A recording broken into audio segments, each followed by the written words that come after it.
Rome যখন পড়ছিল Nero তখন বাঁশি বাজাচ্ছিল। ইতিহাসের এই নির্মম প্রবাদটি আমরা কম বেশি সবাই জানি, কিন্তু কখনো কি ভেবে দেখেছেন এই অদ্ভুত উদাসীনতা আজ আমাদের খুব চেনা চারপাশেই ফিরে এসেছে? হ্যাঁ, ঠিক এই মুহূর্তে তীব্র জলাবদ্ধতা আর বুক সমান পানিতে যখন দেশের লাখো মানুষের হাহাকারে আকাশ বাতাস ভারী হয়ে উঠেছে, তখন আমরা মগ্ন কোটি টাকার ফুটবল বিশ্বকাপের কৃত্রিম উল্লাসে, একপাশে তীব্র বৃষ্টিতে ভেজা শরীর নিয়ে কোনো এক চিলতে আশ্রয়ের খোঁজে কাঁপছে এক অসহায় মানবতা, আর অন্য পাশে আমরা মেতে উঠছি প্রিয় দলের জয়ের উৎসবে। তবে কি ইতিহাসের সে কুখ্যাত ট্র্যাজেডি আজ আমাদের চেনা শহরই নতুন রূপে বাস্তব হয়ে ধরা দিল?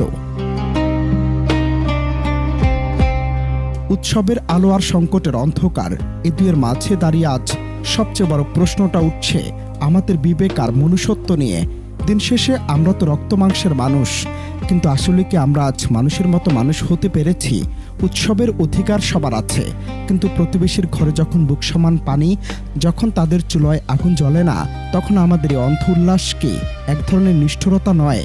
নাগরিক সুযোগ সুবিধার অভাব আর প্রকৃতির রুদ্ররূপের মাঝে পড়ে যারা আজ দিশেহারা, তাদের কষ্টকে আড়াল করে রাখা আমাদের এই কৃত্রিম আনন্দ যেন এক অদ্ভুত সামাজিক অবক্ষয়েরই প্রতীক।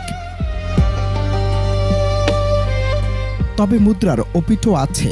বিশ্বজুড়ে এই উক্তিটি যতটা জনপ্রিয়, ততটাই রয়েছে এর ঐতিহাসিক সমালোচনা। অনেক ঐতিহাসিক দাবি করেন, রোমে যখন এই মহাপ্রলয়ঙ্কারী আগুন লেগেছিল, সম্রাট নিরো নাকি তখন রাজধানীর রূপে ছিলেন না। রাজনৈতিক উদ্দেশ্যে কিংবা ব্যক্তিগত আক্রোশে তার বিরুদ্ধে ছড়িয়ে দেওয়া হয়েছিল যুগান্তকারী গুজব।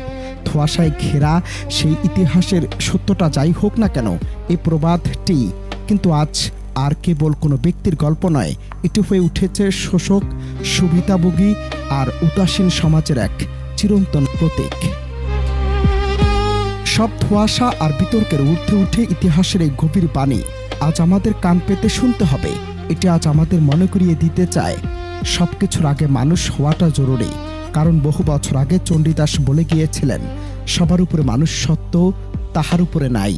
উৎসব আসবে, উৎসব যাবে, খেলার ট্রফিও হয়তো কোনো এক দেশ জিতে নেবে, কিন্তু সংকটের এই ক্লান্তি লগ্নে আমরা যদি একে অপরের পাশে না দাঁড়াই, তবে আধুনিকতার এই জাঁকজমক শুধুই এক কঙ্কালসার সভ্যতার জন্ম দেবে।